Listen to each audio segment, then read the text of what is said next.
Hello mga kawamat. In this video lesson, we will discuss solving real-life problems using arithmetic series and geometric series.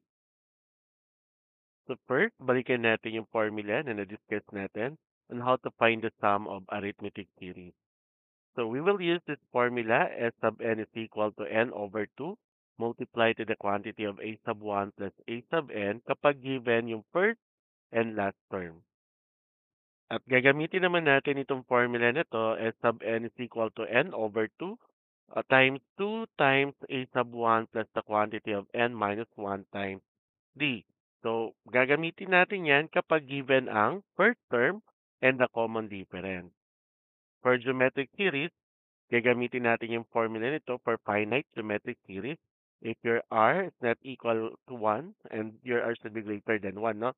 So, gagamitin natin yung formula na a sub 1 multiplied to 1 minus r raised to n over 1 minus r. Or, pwede rin naman a sub 1 multiplied by r raised to n minus 1 over r minus 1. So, ang r natin dyan is the common ratio. This formula is for the infinite na geometric series. So, yan ang gagamitin nating formula. So the real-life application of arithmetic and geometric series are found in any situation. So kapag merong constant additive chains, that is the arithmetic series.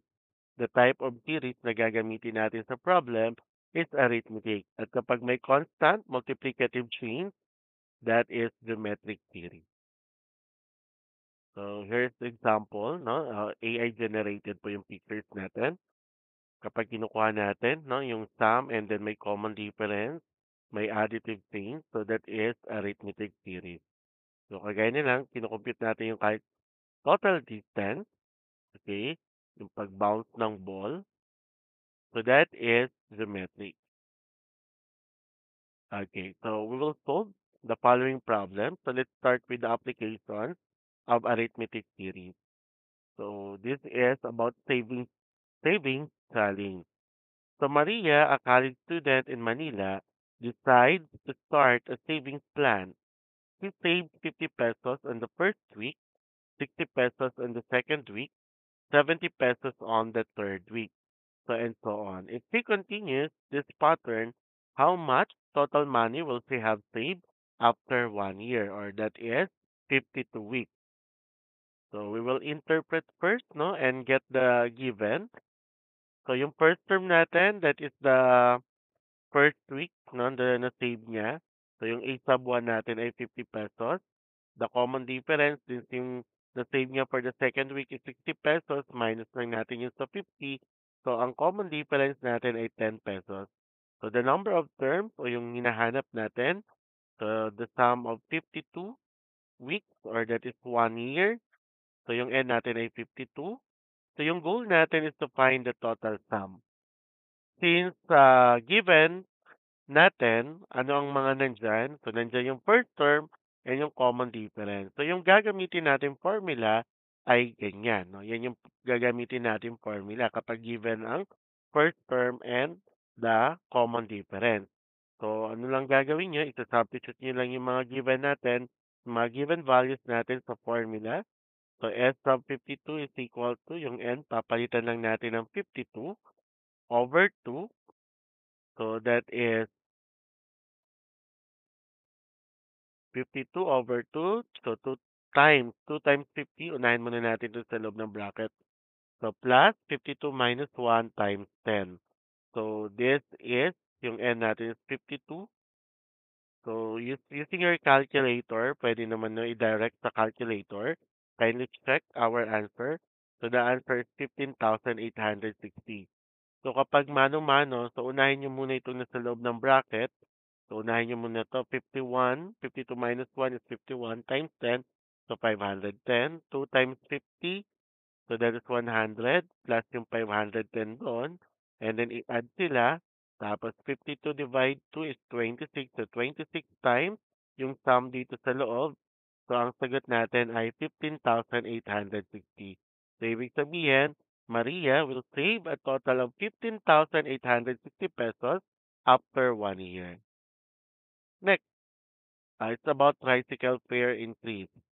So the base fare for a tricycle in Caloocan City is 15 pesos. For every succeeding kilometer, an additional 3 pesos is charged. If a passenger travel a total distance of 8 kilometers, what is the total fare? So yung first kilometer, that is the base fare. So yun yung pinaka-umpisa. And then, kaya sa 8 kilometers, so yung kasunod na pito na succeeding kilometers. Kaya sa 8, yung una yung base fare and then the 7 succeeding kilometers. So kung interpret natin, no, yung sa unang kilometer, that is 15 pesos. Sa pangalawa, magdadagdag ng 3 pesos, kaya 18 pesos. Then sa pangatlong another 3 pesos ang idadagdag. So 18 plus 3, 21. So makikita natin na may difference. 15, 18, 21. So ang common difference nila ay 3. So ano yung mga given natin? So yung first term natin is 15 pesos. The common difference ay 3 pesos. And then pinapahanap sa atin yung total fare sa loob ng in what? In a total fare. So it's not 8 weeks in 1 year. So wait for a while. So hindi ko pala nabago, naka-paste doon sa. Okay, so yung N natin is 8. And then, so yung goal nyo dito is to find the total fare or yung S sub 8. Kung gagamitin natin yung unang formula, 'di ba yung unang formula dapat given yung first and last term. So para mabalikan niyo lang, no, yung paano ginagamit 'yon. So yun ang gagamitin natin sa problem number 2 natin with the application of arithmetic series. So again, ah hindi pa rin pa natanggal 'to. So again, yung given natin kanina, so yung first term natin ay 15 pesos, the common difference ay 3 pesos. Yung n natin, yung number of n terms 8. So ang goal natin is to find the total pair. So sabi ko nga, i-try natin gamitin yung unang formula how to find the sum of arithmetic series. But ang need kasi doon, kailangan meron siyang last term. So dito sa given natin, wala tayong last term. So kunin natin yung last term. So yung pang last term natin is yung 8, pang 8, no? So ibig sabihin, so A sub 8 yung kukunin natin. Yung N natin is 8. So substitute lang natin. So 15 plus 8 minus 1 times 3. 8 minus 1 is 7 times 3, 21 plus 15, 36. So, ibig sabihin, yung last term natin is 36. So, pwede na natin magamit yung unang formula. So, substitute lang natin. So, yung n natin is 8 over 2. So, 15 plus 36. What is the answer? Okay, so that is 51. Okay, times 4. Kasi 8 divide 2 is 4. So, using your calculator, so pwede nyo i-check. Okay, so if we're going to multiply, that is 204. 204 kasi 51 times 4 is 204. So, ibig sabihin, the total fare for 8-kilometer trip is 204 pesos. Next. So, this is now the application of geometric series. So, the social media viral post ito, no? A social media post about a local barrio fiesta goes viral. In the first hour, 10 people share it. In the second hour, each of those 10 people shares it with 3 new people. In the third hour, each of the people who shared in the second hour shares it with 3 new people. So, and so on. So, ganun ang scenario, no? So, after an hour, yung dami ng tao na nag-share, i-share ulit nila sa tigta-tatlong tao na kakilala nila. So, if this trend continues, how many total people have shared the post after 5 hours? So, kung ipapakita natin sa unang oras, 10 tao, no? Sa pangalawa, since yung 10 tao na yun, ang bawat isa sa kanila magsi-serve ng tigta-tatlong tao. So, 10 times 3, 30. Sa pangatlong oras, so yung 30 no, na tao na nag-shared, isi-share din nila sa bawat tatlo. So 30 times 3 is 90. O, kapag nagtuloy-tuloy yan, ang tinatanong dyan is yung after 5 hours. So since yung first term natin is 10, and yung n ang tinatanong dyan is yung 5, and the common ratio is 3, kasi di ba 30 divide 10 is 3, o 90 divide 30 is 3. So pwede natin gamitin yung unang formula. So S sub n is equal to A sub 1 multiplied by R raised to n minus 1 over R minus 1. So ito na yung gagamitin natin, no? S sub 5 is equal to 10. So 3, what is 3 raised to 5? Use your calculator. So 3 raised to 5 will be 200. Anong sagot? 243. Yes, so 243 minus 1, so 242. So times 10 divided by 2, so anong sagot? So the answer is 1,210. So after 5 hours, ganyan na karami yung makakita nung viral post. So after 6 hours, syempre magta-times 3 ka ulit dyan, no? So sa isang araw, ibig sabihin, sobrang dami na, abot na ng million ang nakakita nung viral post.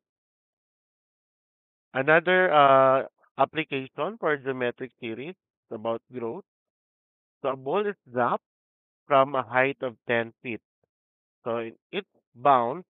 So ibig sabihin yun yung initial na drop niya, 10 feet. And on each bounce, it rises to 80% of its previous height.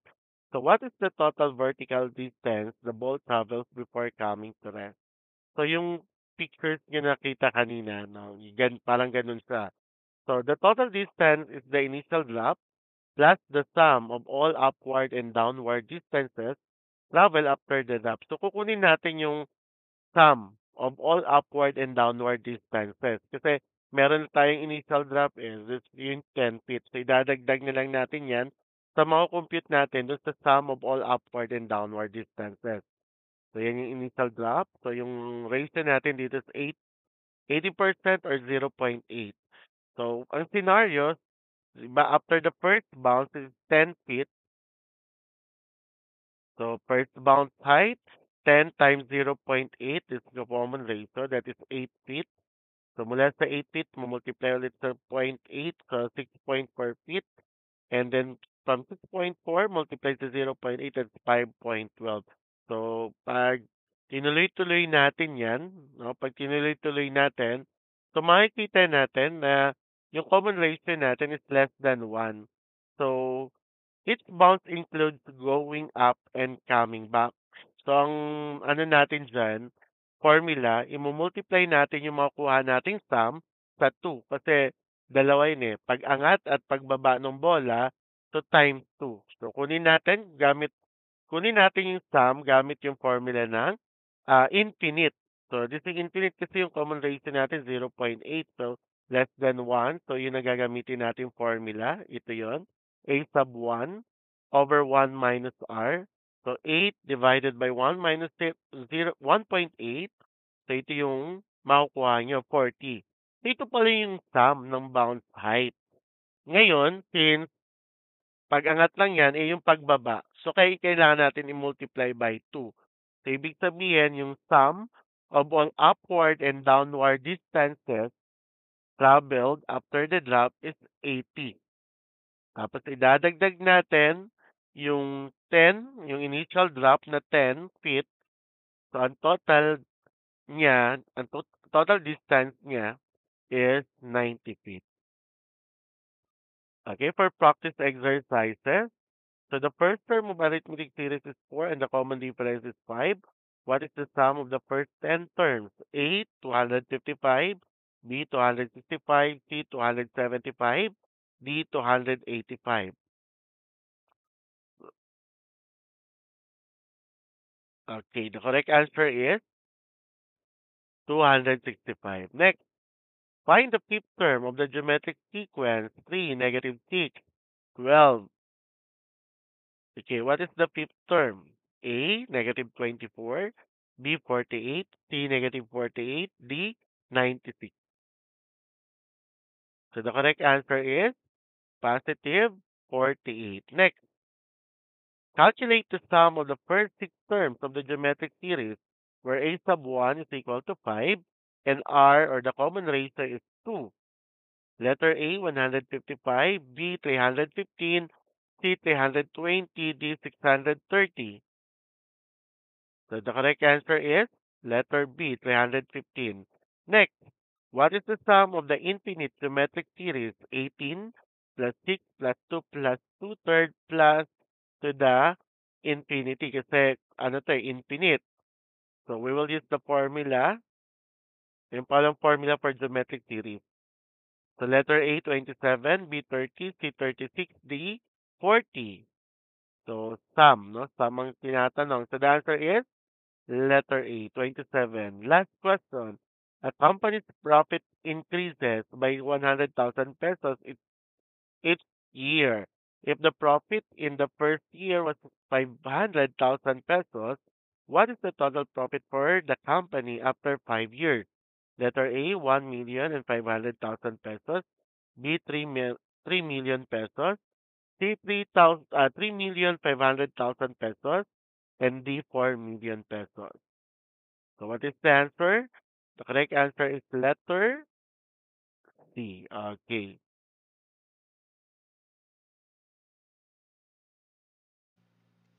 Thank you for watching this video. I hope you learned something. Don't forget to like, subscribe, and hit the bell button para updated kayo for more video tutorial.